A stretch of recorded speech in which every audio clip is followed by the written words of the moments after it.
En Aragón Radio, Historia de Aragón, con Sergio Martínez y Santiago Navascués.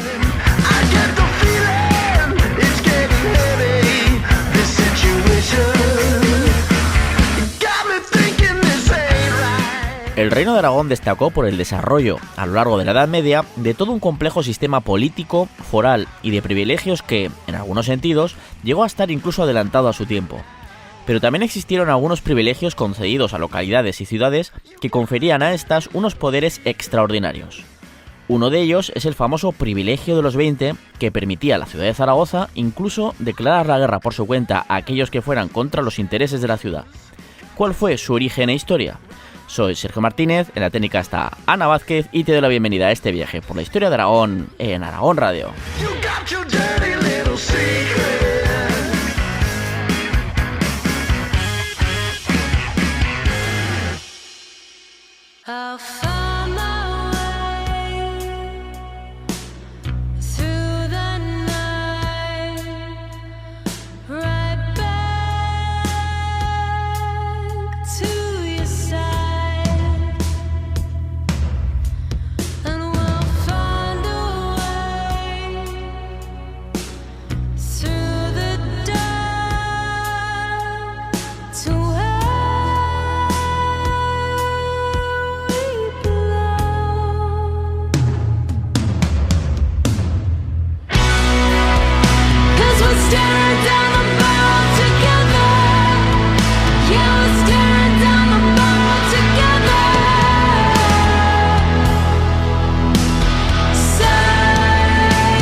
Muchas veces se piensa en la Edad Media como un periodo oscuro, atrasado, carente de orden y de leyes, siendo estos unos estereotipos que la investigación hace ya mucho tiempo que ha echado por tierra, pero que se mantienen en el imaginario colectivo en buena medida. Y en gran medida también este pensamiento viene desde muy lejos y especialmente desde los tiempos del Renacimiento, momento en el que el pensamiento de la época estableció que todo aquel tiempo, desde el final de la Antigüedad y la caída de Roma hasta entonces, había sido unos siglos oscuros. Pero nada más lejos de la realidad, como podemos observar por ejemplo en el campo de las leyes, y es que se tiende a pensar en la Edad Media como una época de anarquía en la que los poderosos no estaban sometidos a ningún tipo de legislación, ¿no? Sin embargo, pues bueno, esto ha ocurrido en todos los momentos de la historia y además en la Edad Media se desarrollaron enormes compendios legales, algunos de ellos muy evolucionados y manteniendo el derecho romano como base, a los que tenían que atenerse incluso las oligarquías y por supuesto los soberanos. El caso del Reino de Aragón y de los diferentes estados que llegaron a componer esa corona de Aragón es paradigmático, aunque siempre advertimos que no hay que pensar en una especie de utopía de leyes y de algo así como una especie de pseudodemocracia en plena Edad Media. En este episodio vamos a tratar uno de los privilegios más curiosos por su forma y el poder que confería, y es que vamos a hablar del privilegio de los 20 de Zaragoza. Para hablar de todo ello, por supuesto, me acompaña como siempre el doctor en Historia, Santiago Navascués. Bienvenido, Santiago. Hola a todos, queridos oyentes. Como muy bien decías, la Edad Media no es un periodo tan caótico, ¿no? Como la gente piensa, está pues lleno de diferentes jurisdicciones, de diferentes legislaciones. De hecho, gran parte de nuestras instituciones actuales provienen de la Edad Media, ¿no? Y tampoco se produjo esa ruptura tal, ¿no? Que parece que hubo de la antigüedad a la Edad Media, sino que pues también a lo largo de la Edad Media, pues ciertos saberes de la antigüedad clásica, pues los utilizaron, los mejoraron si pudieron, no es todo tan oscuro como parece, ¿no? No, desde luego. Y además, el tema de los fueros y sobre todo también del desarrollo, funcionamiento e historia de algo tan importante como fueron las Cortes del Reino de Aragón, que recordemos que fue una de las primeras asambleas de representación precursora del parlamentarismo en Occidente junto a las de los reinos de León e Inglaterra. Son asignaturas pendientes que tenemos en este programa, ¿verdad, Santi? Y por supuesto trataremos de dedicarles tiempo esta misma temporada, sobre todo la historia de lo que fueron las Cortes del Reino de Aragón, su funcionamiento, los poderes que podía llegar a tener, porque fueron clave en muchas épocas de la historia aragonesa, y bueno, pues al final es algo tan novedoso como eso, que son parte de los orígenes del parlamentarismo a nivel occidental, Sí, que no es poca cosa, sí, porque yo creo que hemos hablado muchas veces de los fueros, o al menos parte de ellos. hemos incidido muchísimas veces en la singularidad, ¿no?, del pactismo aragonés, pero no hemos dedicado un programa entero, ¿no?, y A las exclusivamente a las Cortes, desde ello, luego, no. a las Cortes, Desde ¿no? luego. Que es verdad que, como decía, sí que hemos hablado un poco de los fueros, y especialmente de los fueros de Sobrarbe, ¿no? Y de todo ese, Claro. pues ese halo legendario que los envuelve, sobre el que, bueno, en buena medida se basaba la legitimación del sistema pactista y político del reino aragonés, que también será algo parte, pues que tendremos que hablar en ese programa que dediquemos, espero que pronto, a las Cortes del Reino. Y un sistema, al final, dedicado, recordemos, a controlar el poder de la monarquía, aunque desde luego siempre en beneficio de las oligarquías gobernantes y privilegiadas. O sea, es que siempre lo decimos, siempre lo recalcamos, que somos, ya sabéis que somos bastante pesados en ciertas cosas, ¿no? Pero es que es verdad, o sea, para intentar no hacernos unas ideas también equivocadas, que pensemos que no, es que esto era prácticamente una democracia medieval, que no, que o sea, que eran, pues eso, sí, controlar el poder de la monarquía, pero por parte de los poderosos. Sí, eso es. De todas formas, aquí tengo que decir que, bueno, pues el brazo, porque aquí se llamaban brazos, de las ciudades y universidades, Lo que eran los estamentos, ¿no? En otros lugares. lo que hay en los estamentos en otros lugares, o sea, lo que en otros lugares sería el estamento del pueblo llano, Sí.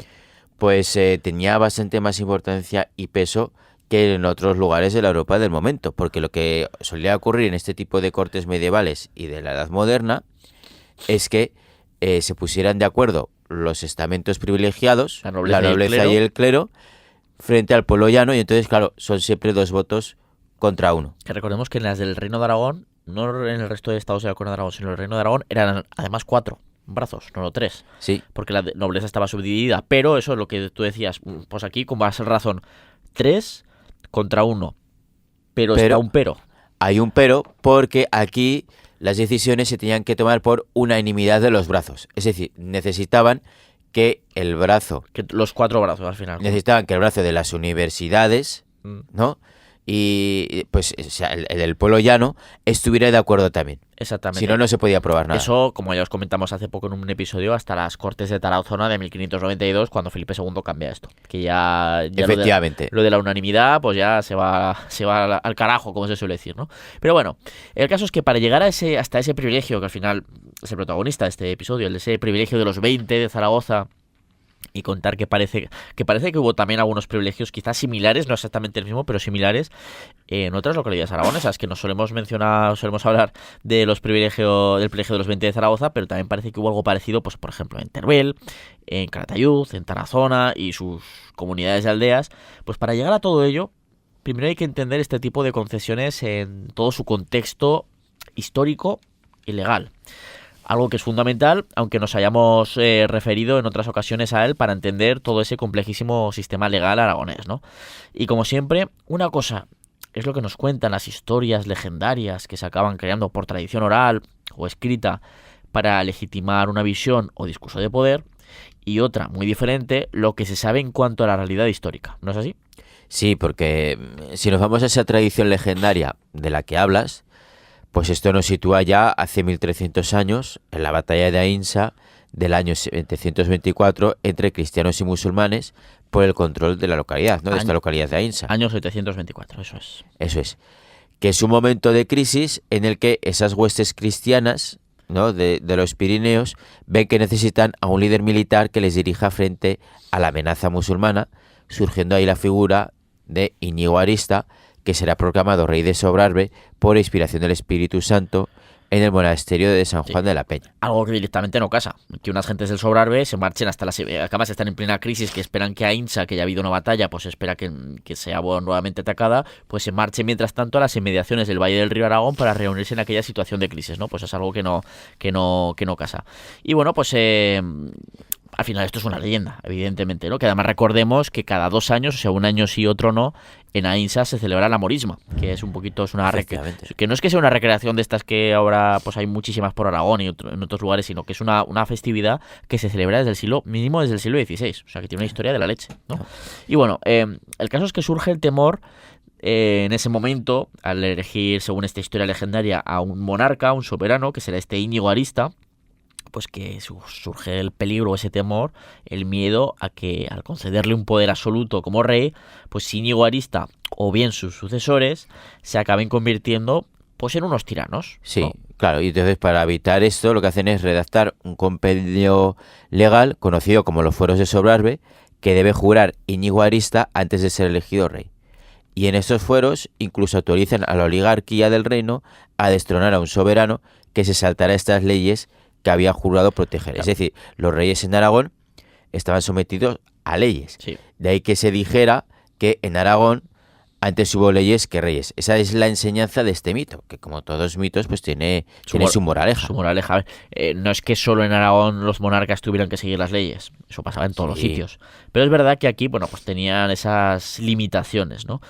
Pero evidentemente todo esto es una historia que no sabemos realmente cuándo se crea, pero sí que se pone por escrito por primera vez a caballo entre finales del siglo XV e inicios del XVI. Y recordemos que no es un momento históricamente cualquiera, sino que es una época en la que el autoritarismo de las monarquías en Europa pues está creciendo, teniendo aquí como ejemplo la dinastía de los Trastámara, que ha llegado a la corona de Aragón a través del compromiso de Caspe, pero que sobre todo empiezan a ejercer un mayor autoritarismo a la hora de gobernar durante los reinados de Juan II el Grande, que os estuvimos comentando cómo fue su reinado en 3 episodios diferentes, porque tiene una vida de película, ¿no? Pues en esta 6ª temporada, y también, por supuesto, su hijo Fernando II el Católico, ¿no? Y luego ya, claro, después es que llegan los Austrias, llegan los Habsburgo, pues imaginemos, ¿no? Pues claro, toda esta historia, como mínimo se pone... Otra cosa es que hubiera una tradición anterior, pero esta historia del árbol de la batalla de Aínsa, del árbol de Sobrarbe que representa los fueros de Sobrarbe, lo de en Aragón antes hubo leyes que reyes y todas estas movidas, que es muy chulo, que se establece en el año 723 precisamente para equipararlo a la famosa batalla de Covadonga en el lado castellano, pues es precisamente por parte de la oligarquía cuando se pone por escrito para decir, oye, que aquí esta es la manera en la que legitimamos, porque es muy antiguo esto, inventándose toda esta historia, de esos poderes que tenemos para precisamente limitar el poder de los monarcas, para que no hagáis lo que os dé la gana. Eso es, ¿no? Recordando a los soberanos que en Aragón su poder estaba limitado y que tenían que llegar a acuerdos con los brazos o estamentos representados en las cortes privativas del reino, ¿no? O sea, dotaban de antigüedad a esos fueros, ¿no? Porque una cosa es, las leyendas, una cosa es la época en la que están ambientadas y otra cosa es la época en la que se crean. Pasa lo mismo con la historia de San Jorge, presenta la batalla de Alcoraz en el año 1096 para conquistar Huesca a los musulmanes, ¿no? Por parte de Pedro I de Aragón y de Pamplona. Esa historia no se empieza a contar hasta muchísimo tiempo después, siglos después. O sea, no es en plan, ya en su época se empieza a hablar de esa batalla de Alcoraz con San Jorge presente en la batalla, ni muchísimo menos. Pero esto es algo que... Porque es que luego también... Hasta el siglo XV San Jorge no es patrón de Aragón. Ni de Cataluña tampoco, se hace más o menos en la misma. En el caso de Aragón, oficialmente no es patrón de Aragón hasta el año 1461, que eso no significa que no hubiera devoción antes. Cinco años después en Cataluña. Sí, no, al revés. Primero en Cataluña y luego en Aragón. Eso. Y luego la cuestión es que también se ven otras épocas, que parece que el tema de la antigüedad... Pero esto pasa muchas veces en el día a día. Un negocio, que vas por la calle, cualquier tipo de negocio, desde no sé qué, ¿desde qué tal año? Pues como que te da un pedigrí diciendo, oye, pues era bueno porque aguanta tantos años, por lo que sea. En este caso histórico, pues para buscar legitimidad. En el siglo XIX, con los nacionalismos, como los comprendemos, el romanticismo y tal, los nacionalismos de los diferentes estados europeos buscan la mayor antigüedad posible para establecer sus raíces como nación, por así decirlo. Y de hecho, ¿dónde buscan esas raíces? Pues en gente que luchó contra la antigua Roma. En el caso de Inglaterra, por ejemplo, a Boudica, la reina de los Cicenos. En el caso de España, pues tenemos las figuras de Viriato, de la ciudad de Numancia, etcétera. En Francia tenemos a Vercingetoris, que luchó contra Cayo Julio César uniendo a los galos. En Alemania tenemos también al de la batalla de Teutoburgo y Varo y las legiones, ¿cómo se llamaba este señor? No me acuerdo, pero bueno, también tienen otra figura. O sea, se buscan esas legitimaciones en la antigüedad, por lo que, o sea, lo más antiguo posible. Cuanto más antiguo, como que tienes más legitimación para ser una nación, para establecer un mensaje como este, el de los fueros de Sobrarbe, todo esto. Vamos, que la manipulación de la historia no es algo de nuestros días, sino que ha estado siempre ahí, desde hace mucho tiempo. Más que la manipulación, O el uso político. los usos de la historia, exactamente, los usos sociales de la historia. Luego está la parte histórica, en la que, a través de la tradición legislativa proveniente del Reino de Pamplona y con los fueros que se fueron concediendo ya en la segunda mitad del siglo XI por parte de la monarquía aragonesa, pues se fue creando todo un compendio legal que iba prácticamente de localidad en localidad. Claro. Con el paso de las décadas, las leyes y el mismo funcionamiento del Reino de Aragón se irán haciendo cada vez más complejos. Imaginaos, con cada ciudad o localidad con unas leyes diferentes, ¿no?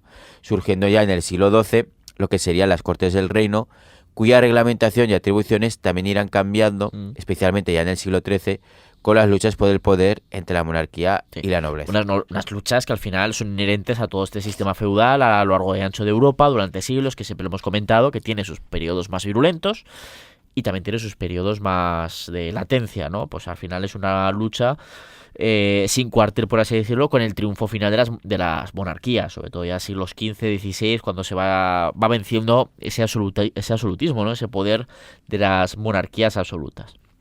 Pero en ese periodo inicial, a partir del año 1035, cuando Ramiro hereda el viejo condado de Aragón, de su padre, es decir, el rey Sancho III el Mayor de Pamplona, claro, en ese momento la situación es diferente.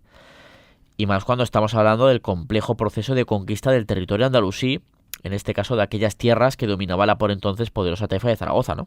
Claro, no es el momento posterior, ¿no?, del siglo XII, cuando hay todo ese mare magnum legislativo entre diferentes localidades y se empiezan las cortes y hay que reglamentar todo eso, ¿no? O sea, es una situación muy diferente en ese marco de expansionista hacia el sur, ¿no? A costa del territorio andaluz. Es que, por ejemplo, esos condados de Aragón, Sobrarbe y Ribagorza eran territorios muy escasamente poblados, por ejemplo, con respecto a otros, pues bueno, es que dada su propia geografía montañosa, ¿no? Todos los que hayáis estado, que seguro que la mayoría habéis estado, o incluso sois de allí, pues es que lo veis, ¿no? Con pocas tierras en los valles para poder dedicar a la agricultura y poder mantener así una población de, pues de mayor entidad. Claro, eran tierras agrestes que, además, en casos como el de Sobrarbe y la Ribagorza, habían estado en disputa entre cristianos contra cristianos, así como entre estos y los musulmanes, hasta prácticamente inicios del siglo XI, lo que se traduce en una mayor inseguridad y en una dificultad para que la gente decidiera sentarse allí. Claro. Pero conforme se va generando cierta autoridad regia desde Jaca por parte de la monarquía, así como con esos nobles que en aquella época eran más bien señores de la guerra, pues se fue ganando terreno poco a poco hacia el sur. Claro. Y aquellas posiciones que eran ganadas había que defenderlas y sacarles partido en lo económico para conseguir más rentas y por lo tanto más poder. Claro, y para atraer a esa población, pues aquí se hicieron cosas como potenciar, por ejemplo, el ramal aragonés, también conocido como Camino Tolosano, por venir de la ciudad de Tolosa, actual Toulouse, pues potenciando ese ramal del Camino de Santiago, ¿no? El Camino Aragonés, que se le llama, ¿no? Haciendo competencia desde la década del 1070 con el tradicional recorrido del Camino francés que pasa por Roncesvalles. Claro, es que no es casualidad que durante el reinado de Sancho Ramírez se construya entonces el Hospital de Peregrinos de Santa Cristina de Somport, uno de los 3 más grandes de toda la cristiandad, según el Códice Calistino, así como también, tampoco es casualidad, la presencia en San Juan de la Peña del famoso Santo Grial, el que hoy está en la Catedral de Valencia. Pues ahí estuvo hasta el año 1399, en San Juan de la Peña. No es casualidad que esté ahí desde la década de 1070, porque es precisamente un reclamo para atraer el paso de peregrinos que, evidentemente, pues oye, sector servicios, ¿no? Necesitaría una serie de servicios, atrayendo así, evidentemente, a nuevos habitantes que establecieran allí, pues, una serie de negocios y, por lo tanto, pues más población, más impuestos, más recursos, etcétera, etcétera, etcétera. Claro, y aparte de lo del Camino de Santiago, pues también se conceden fueros como el de Jaca, claro, que luego se concederá más tarde a otras poblaciones de frontera cuando se conquistó el Valle Medio del Ebro en tiempos del rey Alfonso I el Batallador, en el primer tercio del siglo XII. Claro. Unos fueros que son muy ventajosos, muy golosos y muy atrayentes, claro, ¿no? Es ahí donde vemos esa concesión de fueros y privilegios de frontera que estamos hablando, ¿no? Claro. En un contexto, pues claro, de fronteras peligrosas, de escasa población, que estamos comentando también, y de necesidad de nuevos habitantes, pues que vayan hacia lo que se llamaba como la Extremadura aragonesa, ¿no? Esa región de frontera peligrosa y bueno, pues que era necesario repoblar.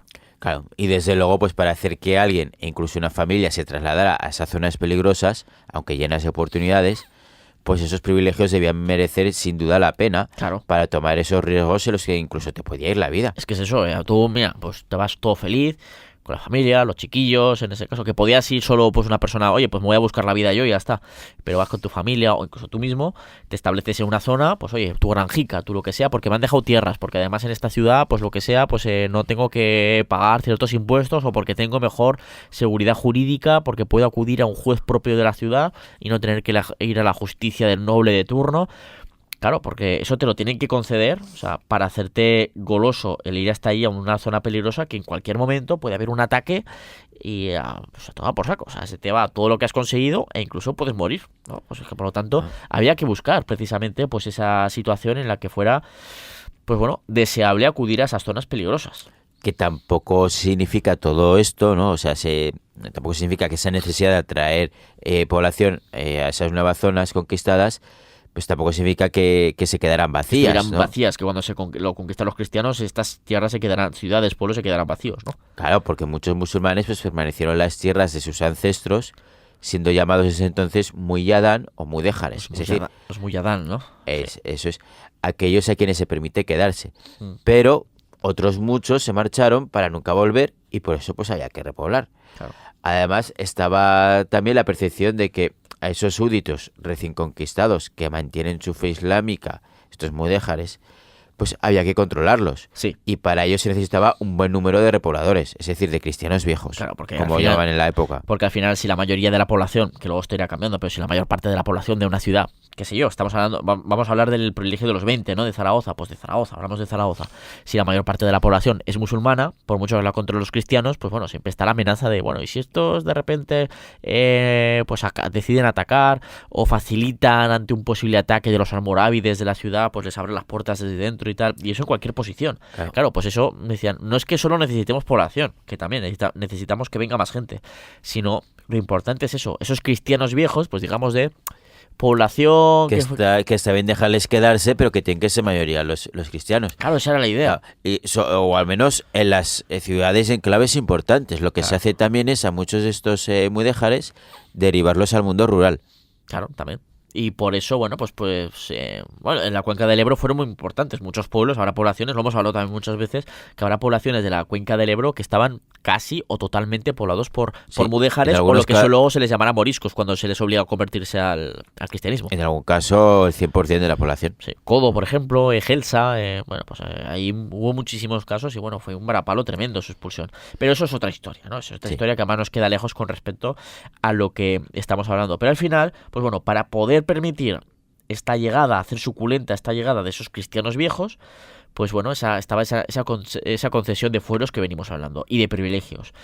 Uno de los casos más famosos de concesión de estos privilegios o de fueros de frontera, que incluso se conserva en el topónimo, es el de Egea de los Caballeros. Estamos hablando de Egea, o Silla, como se la conocía en tiempos de dominio musulmán, pues fue conquistada al poco de llegar al trono Alfonso I el Batallador, que recordemos que en el año 1104, pues su hermano mayor Pedro I, que era el rey de Aragón y de Pamplona, fallece sin dejar herederos. Y bueno, pues el siguiente en la línea de sucesión era el propio Alfonso y se convierte en rey. Pues al muy poco tiempo después establece, pues bueno, pues muchas veces lo vemos, ¿no? Y sobre todo en estas épocas en las que un nuevo soberano tiene que hacer una demostración de fuerza. ¿Y qué es lo que hace? Conquistar diferentes posiciones en las altas 5 villas. Y una es Eje de los Caballeros. Pues aquí, quizás porque la actividad repobladora no estaba funcionando como se pensaba que debía funcionar, o porque se necesitaba que este proceso repoblador fuera más rápido en Egea, pues ante la amenaza de los almorávides y de la propia taifa de Zaragoza, pues a esta localidad, una vez conquistada por parte del Reino de Aragón, se le concede un privilegio bastante curioso, de hecho, por el cual todos aquellos que fueran allí, y además se quedaran allí un tiempo, no valía con voy y me das el Toco privilegio madera y me voy. Exactamente, pues se convertían automáticamente en hidalgos, en caballeros, ¿no? Y de ahí el nombre de la actual localidad, de Egea de los Caballeros, que es un privilegio muy curioso este. Claro.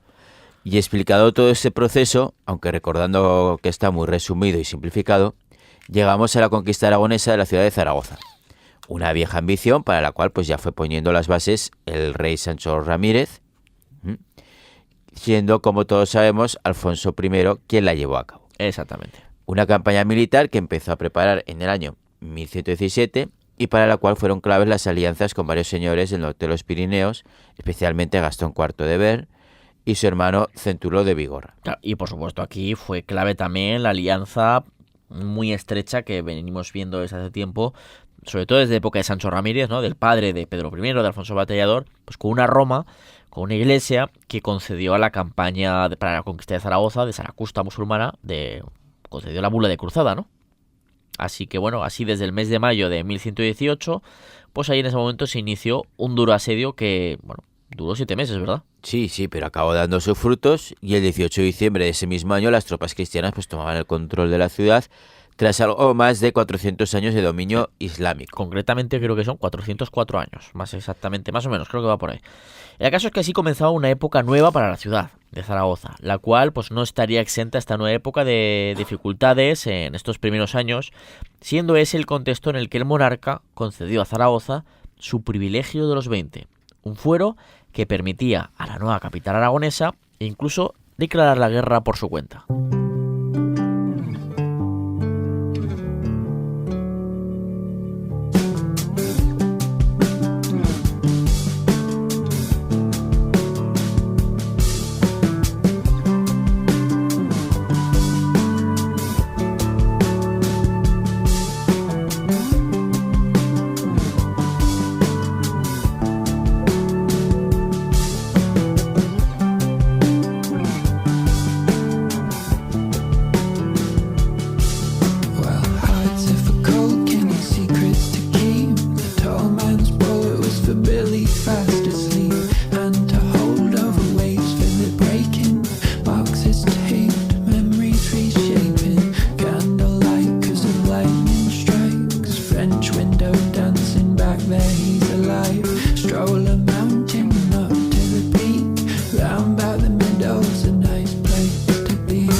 Zaragoza había sido ya conquistada para el Reino de Aragón y por supuesto las campañas militares de Alfonso I, pues ya sabemos que no se quedaron en la ribera del Ebro, sino que fueron bastante más al sur.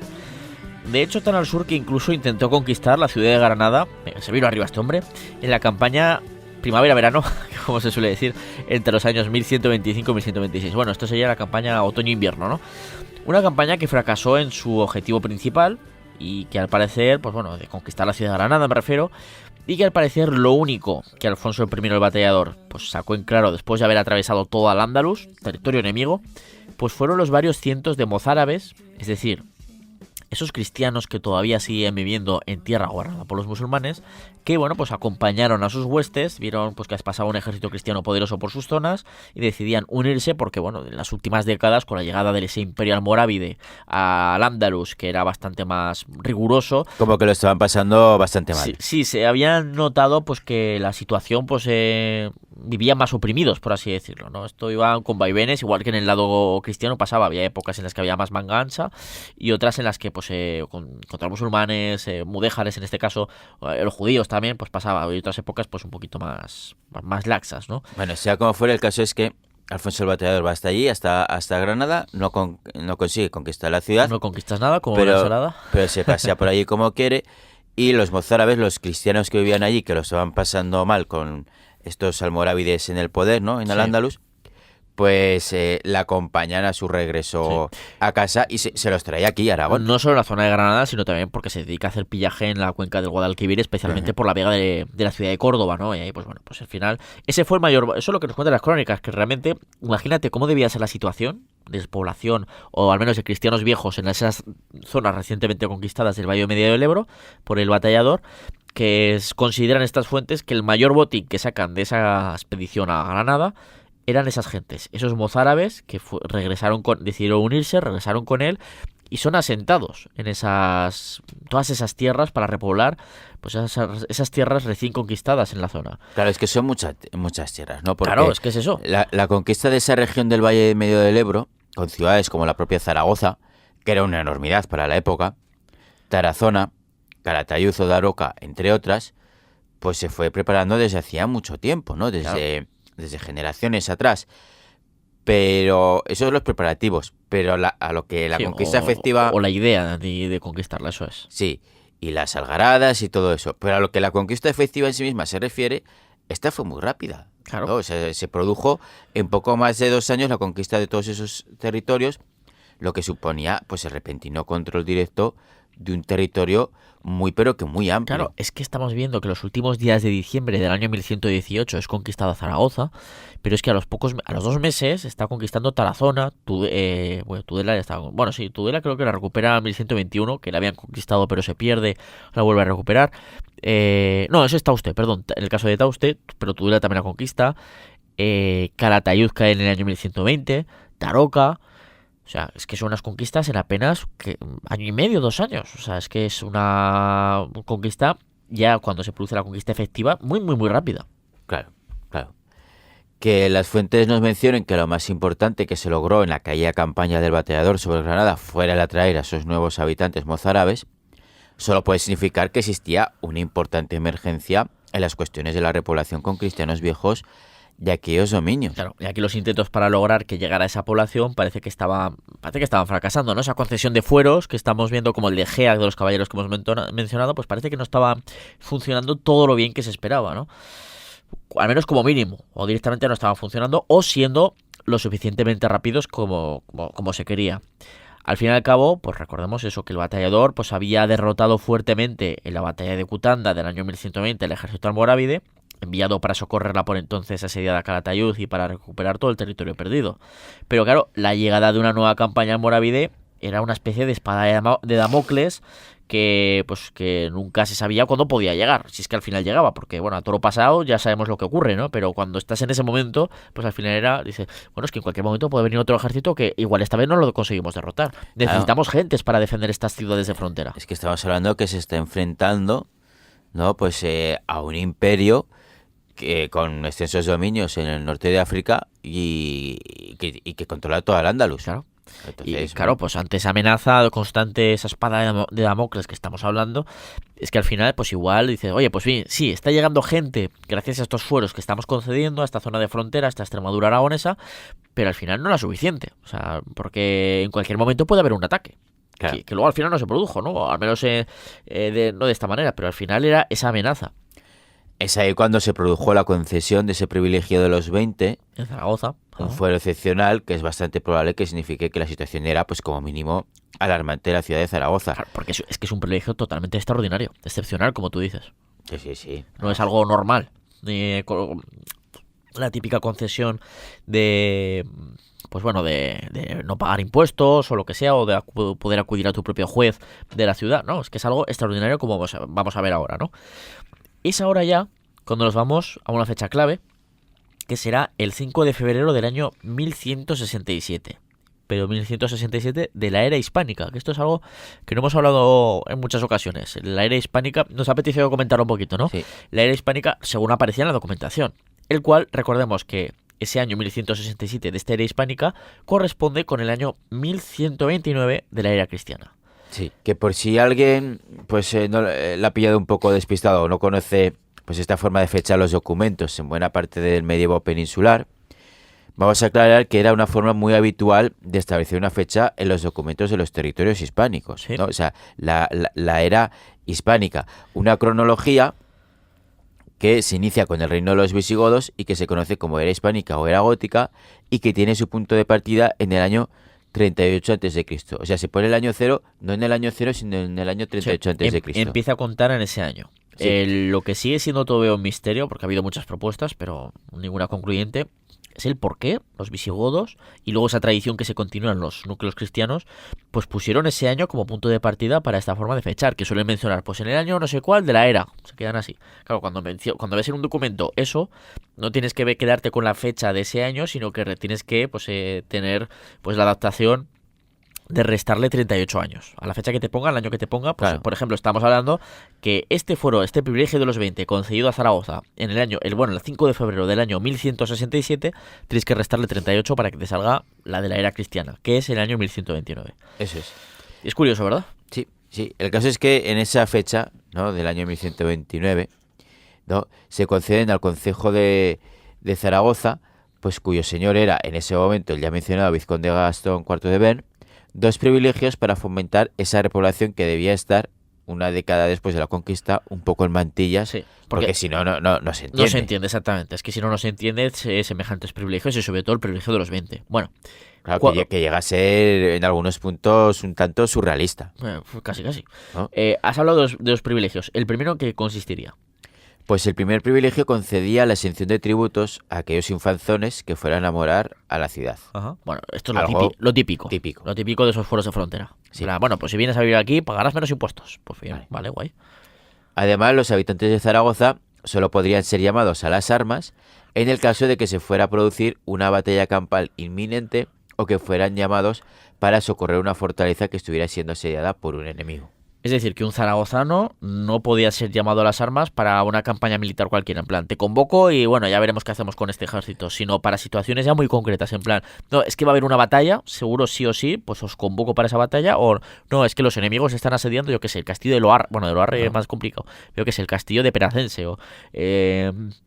Es entonces cuando sí que te podía convocar. Si no, no podían convocarte a las armas para cualquier motivo, ¿no? Para cualquier campaña militar. Eso es. Por ejemplo, no podían convocarte a las armas, qué sé yo, para una campaña en Sicilia. Por ejemplo. Se me ocurre. Esto ya, a ver, no es que fuera totalmente excepcional, pero ya empieza a ser un poquito más raro, ¿no? Esta concesión que se hace a los zaragozanos y sobre todo teniendo en cuenta que al final era una ciudad importante, numéricamente, demográficamente hablando, y que, bueno, pues ahí había un importante granero quizás del que sacar pues una recluta importante de las milicias concejiles, claro. Y luego está el segundo privilegio, que este sí era el privilegio de los 20, o también conocido como el privilegio del daño o tortum per tortum. Tortum per tortum. Creo que no hace falta ni traducirlo de latín para saber más o menos por dónde va su significado, ¿no? Eso es. Y bueno, aquí viene la pregunta. La primera pregunta de este segundo privilegio, aparte del primero que hemos comentado. ¿Por qué se le conoce como el privilegio de los 20? Pues es llamado así porque en el mismo documento que se conserva en el Archivo Municipal de Zaragoza se establece que la ciudad elija a los 20 mejores hombres o 20 hombres buenos para que fueran ellos los que establecieran el uso de ese privilegio en los casos en los que creyera que era necesario. Fíjate. Y bueno, básicamente este privilegio otorgaba a Zaragoza ¿el qué? Pues otorgaba a Zaragoza el derecho de declarar la guerra, por así decirlo, a toda aquella persona o población que fuera contra los intereses de la ciudad. Es que esto es lo realmente excepcional. Es que esto es increíble. O sea, no será un caso único como veremos más tarde, aunque con la modalidad en la que se establece en Zaragoza, desde luego lo será. Sí. Al menos en el Reino de Aragón estamos hablando. Si alguien infligía, con este privilegio de 20, si alguien infligía algún tipo de daño a Zaragoza o a sus moradores, los 20... Ese consejo que se reunía, Sí. que eran los 20 hombres buenos de Zaragoza, que serían pues seguramente 20 personas de las más poderosas de la ciudad, evidentemente, y más influyentes, claro. Pues los 20 podían decidir utilizar dicho privilegio para atacarle y castigarle a aquel que hiciera daño a la ciudad de Zaragoza o a sus moradores, sin tener la necesidad pues de apelar a la justicia de un señor feudal, ya fuera un noble, la iglesia o el mismísimo rey. Como decía antes, luego mencionaremos algunos casos, bueno, que los hemos mencionado ya antes, ¿no? Pero los volveremos a mencionar de Calatayud, Teruel, Tarazona. También es verdad que habrá un privilegio bastante similar, por así decirlo, en el caso de la ciudad de Barcelona. También tendrá algo parecido, ¿no? Pero el Reino de Aragón será excepcional. Y claro, pues esto, el poder hacer esto, literalmente declarar la guerra a alguien sin tener que pasar por el permiso del monarca de turno, sino en plan, oye, Pues lo hemos decidido así porque consideramos que los privilegios, los intereses de la ciudad, y evidentemente estamos hablando de los intereses de muchas veces de los poderosos, pues al final están siendo atacados, ¿no? Es decir, que se concedió a los zaragozanos el derecho a actuar de la forma que estableciera ese consejo de los 20 hombres más poderosos de la ciudad, que es algo inusual. Incluso podían destruir todas las casas y propiedades, tanto la misma Zaragoza como fuera de ella, Claro. las casas y propiedades que tuviera aquella persona que hubiera contravenido los intereses de la ciudad. Luego hablaremos de casos, pero por ejemplo, si una localidad era parte del señorío de un noble que se ponía en contra de los intereses de Zaragoza, esa localidad podía ser atacada y destruida si hacía falta. Luego veremos casos, como digo, por parte de, o sea, si lo decidían estos 20, ¿verdad? E incluso, pues bueno, pues esta era la parte fundamental del privilegio, pero en este privilegio de los 20 venían también otras cuestiones. Sí, por ejemplo, pues Zaragoza tenía derecho a talar y recoger leña, que recordemos que era el material de combustión principal para calentarse en invierno o para cocinar, es decir, era fundamental.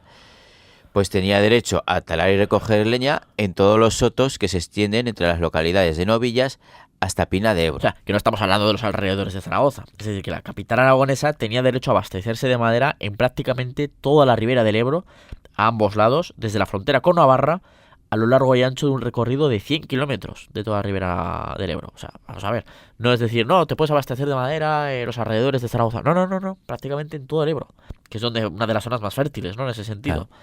Y tú ahora eres un señor que posee unos terrenos, qué sé yo, por allí, por la ribera, se me está ocurriendo, por ejemplo, por Torres de Berrellén o por alguna zona así. Ya sé por dónde vas, amigo. Sí. Te viene alguien a coger leña o a talar ahí, te tala ahí todos los que... Y si es de Zaragoza te tienes que aguantar. Te tienes que decir, pues es que si no puede venir toda ciudad, bueno, toda ciudad no, pero te puede atacar la ciudad de Zaragoza. Ah.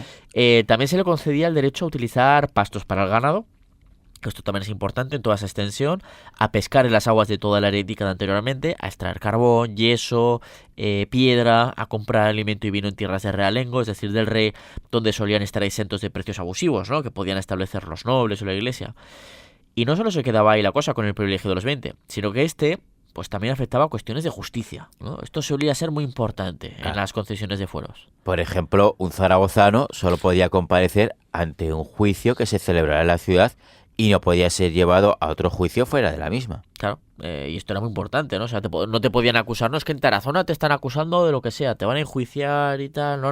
Puedes decirle, y a mí solo me juzgan en Zaragoza. A mí solo se puede jugar en Zaragoza, venid vosotros si queréis. También estaba el derecho a que si un zaragozano acababa enjuiciado, ese juicio se realizará públicamente ante sus vecinos, o sea, no podía ser en secreto, y también pudiendo acudir al justicia nombrado por el monarca. No estamos hablando en este momento del justicia mayor del reino, del justicia de Aragón, que es una figura que todavía en este momento, en el año 1129, no existía. Le quedará un poquito para que empiece a aparecer, ¿no? Pero sí que existía la figura de un justicia nombrado por un monarca, pues podía acudir a ello, ¿no? Estamos viendo, pues, que era un privilegio, este de los 20 de Zaragoza, muy poderoso, incluso radical, que en realidad no se aplicó, es verdad, en demasiadas ocasiones, al menos en su parte más furibunda, más violenta, aunque se podía acudir a ello, y ya lo veremos. Pero además, suena muy bestia lo de poder atacar a alguien, o incluso a una localidad entera, sin siquiera la supervisión del monarca. Pero hay que tener en cuenta que existía, es verdad también, un procedimiento, y que no se hacía las bravas. En plan, Zaragoza dice, nos están atacando, pues vamos a atacar nosotros, no sé qué. No, o sea, existía un procedimiento para poder poner en marcha todo este privilegio, ¿verdad? Sí. A ver, una vez que se declaraba que se había realizado una injuria contra la ciudad, se reunían entonces los jurados y consejeros, los cuales deliberaban sobre el asunto. Si la citada injuria se demostraba ser cierta, no se atacaba ya directamente. Claro, a ver, ya un procedimiento legal, por así decirlo. Sí, sino que se realizaba un requerimiento para que el culpable se retractara y se sometiese a la justicia de Zaragoza. Podían llegar a un acuerdo, digamos, ¿no? Claro. Si así ocurría, se establecía un resarcimiento, normalmente económico, por los daños causados y ya está. Pero en el caso de que se negara a someterse y a llegar a un acuerdo, pues era entonces cuando el privilegio permitía a la ciudad ejercer la fuerza, atacar al infractor y destruir, si era necesario, todos sus bienes, estuvieran donde estuvieran. Que es lo que hablábamos antes, sí. Es decir, que no se aplicaba a lo loco y con furia, sino que tenía pues todo un procedimiento. Eso sí, no dejaba de ser pues un poder enorme el que podía ejercer la que además era la ciudad más poblada, claro, de todo el reino. Es que era un poder descomunal. Que Y era más que nada que tenía mucho poder disuasorio, ¿no? También, exactamente. O sea, porque igual no se dices, es que no se aplicó tantas veces. Bueno, igual precisamente por eso, o sea, no se aplicó tantas veces porque al final, antes de verte, pues atacado y tal, pues igual decías, bueno, pues llegamos a un acuerdo y vale, pues venga, hala, que sí. Que para vosotros es la razón, ¿no? Claro, y es que encima puede ser muy arbitrario, ¿no? Lo que se considere una injuria contra la ciudad Claro. o contra el habitante de la ciudad. Exactamente. Oye, que es que fulanito me ha mirado mal. Hombre, igual a Por esos eso- niveles no se llegaría. Lo pero- sé, me gusta su casa y sus tierras, pues es que me ha mirado mal. Oh, estoy siendo exagerado. Sí, sí, sí. Pero Evidentemente. Pero sí, sí, bueno, el caso es que es que era mucho poder. era nada más un poder descomunal, como estamos viendo, que en algún momento la monarquía, evidentemente, una vez que lo concedió en tiempos de Alfonso el Batallador, pues más adelante trataría quizás no de prohibir, porque realmente parece que no podían, pero sí que quedara como sumido en las tinieblas de la legalidad, por así decirlo, ¿no? Para que quedara en desuso y se olvidara. Por ejemplo, no aparece en ese gran compendio de los fueros que ordenó hacer a mediados del siglo XIII el rey Jaime I Conquistador al obispo de Huesca Vidal de Canellas, ¿no? Una obra legal que no solo se limitó a recoger aquellos fueros existentes por todo el reino de Aragón, en plan, bueno, pues recopilarlos todos y los escribes. No, era también una forma de, vamos a cogerlos, los vamos a moldar, los vamos a simplificar, a uniformar, para que pudieran utilizarse de forma, pues eso, más uniforme y sencilla en buena parte del reino. Sí, Pues ahí no aparece el privilegio de los 20 Claro. de Zaragoza. claro. El caso es que del Vidal Mayor de Canellas no aparece ese privilegio de los 20 de Zaragoza, aunque eso no supone que este desapareciera. ¿No? De hecho, monarcas posteriores como Pedro III pues se confirman en las cortes celebradas entre Tarazona y Zaragoza en el año 1283 todos los privilegios que tuviera la ciudad hasta entonces. Son las cortes en las que además se ve obligado a conceder a la unión de nobles del reino el privilegio general para que le prestaran ayuda en la guerra de las vísperas sicilianas recién iniciada. Teníamos que mencionarla, esa guerra. Claro, si tiene que conceder esto, no estaba Pedro III en ese momento como para derogar otros fueros, otros privilegios, como sería este privilegio de los 20, y de hecho confirma todos aquellos que tuviera Zaragoza, os los confirmo. Entre ellos estaría ese privilegio de los 20 que queda confirmado ahí. También hay que recordar que este privilegio, aunque mucho más limitado en su uso, es lo que mencionábamos antes con respecto al caso zaragozano, también fue concedido a otras ciudades como Teruel, Calatayud y Tarazona, que decíamos, ¿no? Sin embargo, dados los conflictos y agravios que provocaban con caballeros, infanzones, concejos, etcétera, el uso en estas localidades pues acabó en la corte del denunciado, digamos, en la corte del Justicia Mayor del Reino, ahora sí ya, en el año 1398, el cual este Justicia Mayor revocó dichos privilegios que se hubieran concedido en un plazo de 40 años, o sea que se habían dado de forma reciente en estas localidades. Y además, no solo eso, sino que sí que establecía que prohibía la prohibición de volver a conceder este tipo de privilegios a cualquier ciudad o villa alguna en el futuro. Así que vemos que, bueno, pues había problemáticas. Pero no pudieron quitárselo a Zaragoza, que oficialmente lo siguió teniendo, de hecho, hasta inicios del siglo XVIII con los decretos de Nueva Planta, ¿no? Sí, que es cierto que apenas fue utilizado en cuanto a su poder de ejercer violencia. Pero, bueno, no hay que olvidar que la posibilidad de acudir a él pues supuso durante siglos un poder coercitivo enorme, ¿no? Lo que hablábamos hace un decía. momento. Eso es. De hecho, Zaragoza aprovechó este privilegio para reprimir con dureza algunos tipos de delitos, para incautar trigo en momentos de malas cosechas generalizadas y escasez de abastecimiento. Es decir, si no me das trigo, es que vas contra los intereses de la ciudad, Claro. etcétera. Y como venimos diciendo, y aunque pocas veces en las que esté atestiguado el uso de la violencia por medio de este privilegio, hay documentados casos en fechas muy tardías que nos llevan incluso a mediados del siglo XVI. Sí, por ejemplo, en el año 1560, que es una fecha ya muy tardía, como os fijáis, se produjo una importante disputa con el señor de Mozota por el derecho a usar unos pastos para el ganado.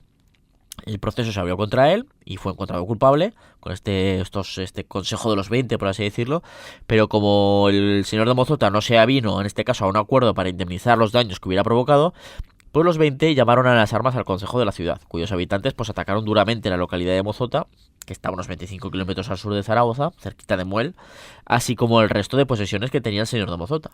Sí.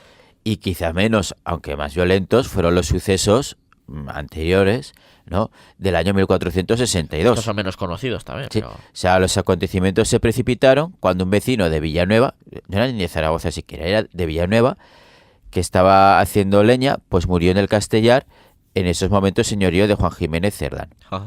Bueno, pues el jurado de Zaragoza, Pedro de la Caballería, pensó que el caballero Juan Jiménez Cerdán tuvo algo que ver con su muerte, tratándose de un castigo por recoger leña en sus tierras.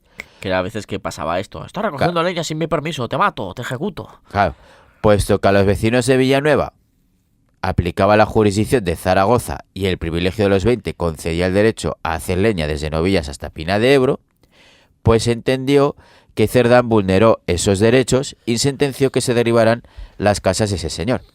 Entonces, ¿qué pasó?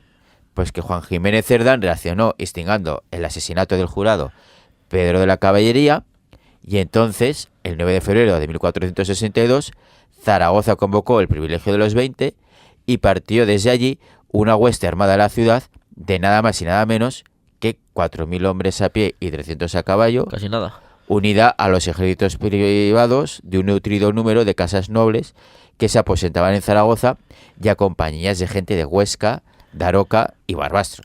Casi nada. El objetivo de la comitiva pues era destruir y arrasar con todas las posesiones territoriales de Juan Jiménez Cerdán, y el resultado de todo ello, ¿cuál fue? Pues que Torres de Berrellén, Peramán, Agón y el Castellar allí no dejaron piedra sobre piedra, además de ser incendiadas, y el Castellar pues nunca se recuperó de ese ataque y quedó abandonado para siempre, ¿no? De cuyo castillo hablamos hace poquito, de toda la historia de lo que significa del castillo de Supercaesar Augusta, como se le llamaban las fuentes también, de la importancia que tuvo para la conquista posterior de Zaragoza, de la reina Urraca de León encerrada allí por Alfonso el Batallador, que nacerá ahí un núcleo urbano a raíz de ese castillo. Pues bueno, pues su historia llegó hasta aquí. O sea que fijaos que poquita broma, ¿no? Con el privilegio de los 20. se Cualquiera se metía con Zaragoza. Se topó con el privilegio de los 20, que es una de las historias más curiosas y desde luego uno de los privilegios más espectaculares, o en este caso más curiosos, de los que pues se concedieron a diferentes localidades aragonesas. Y bueno, pues hasta aquí pues su funcionamiento, su historia, que como digo, pues terminó ya oficialmente ya a inicios del siglo XVIII con su eliminación, con esos decretos de nueva planta y las diferentes foralidades, privilegios, etcétera. Hasta aquí el programa, así que Santiago, no me queda más que despedirte y bueno, pues cuídate ese resfriado y yo también, porque también seguro que nos habéis notado que estamos un poquito acatarradillos los dos, que vamos sincronizados en este sentido, así que bueno, esperemos que nos haya notado en demasía. Nos escuchamos en el próximo programa, Santiago. Hasta la próxima. ¿Te interesa la historia? Recupera este y todos los programas en Aragón Radio Podcast.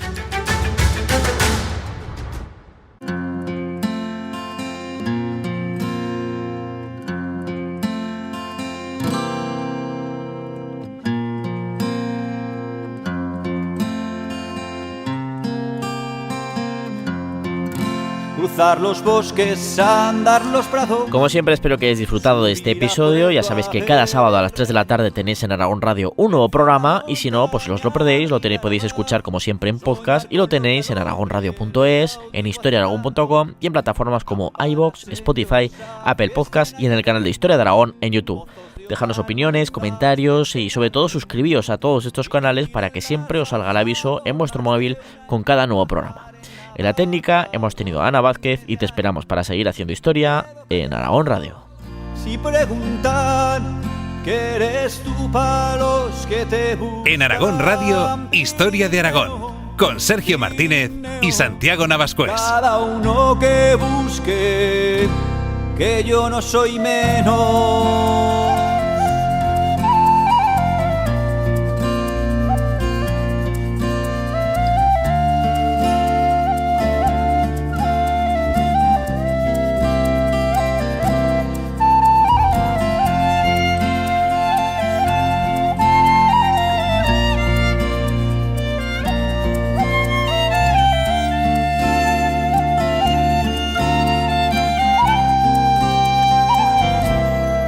Contar a chicos, escuchar a viejos, antiguas batallas de caballeros, tallar en piedra la vida de tantos hombres y mujeres que por ti pasaron, ver chesos en Oza, plantar batalla, en sótanos la foz, la cabaña, jugar con la vida y ganarse el pan, hacer contrabando por la de Roldán.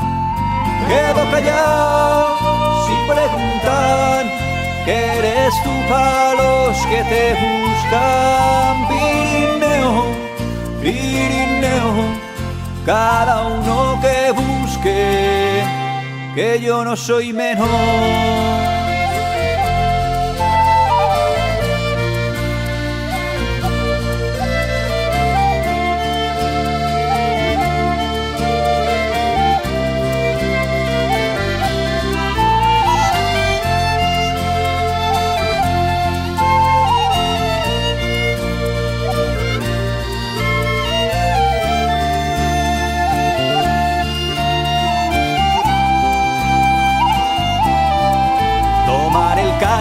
Trillo y Peñaforca, o al gigante de la Ribagorza. Pasar Bachimaña cara al infierno, besar la gran facha en pleno invierno. Ver Mondarruego, remontar el Ara, soltar ganao, pasao, ver Natuara.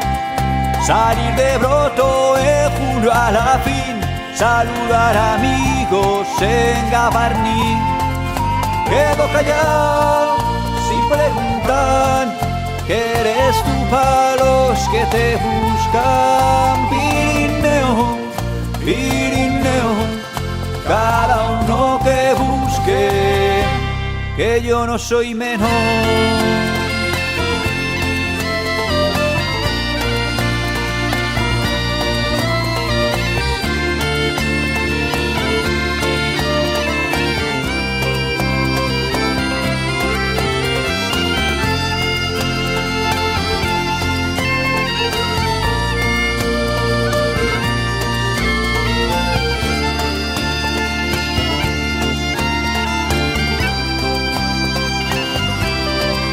Sonar cañones para San Antón, quedar con las brujas en el turbón, enseñar secretos a compaire, solo dejar pasar a un tal Luciembriel, dejar libros por ayudar a padre, marchar de casa por nacer tarde, volver al tiempo al mismo lugar.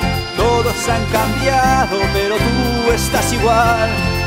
Quedo callado sin preguntar, que eres tú para los que te buscan. Pirineo, Pirineo, cada uno que busque.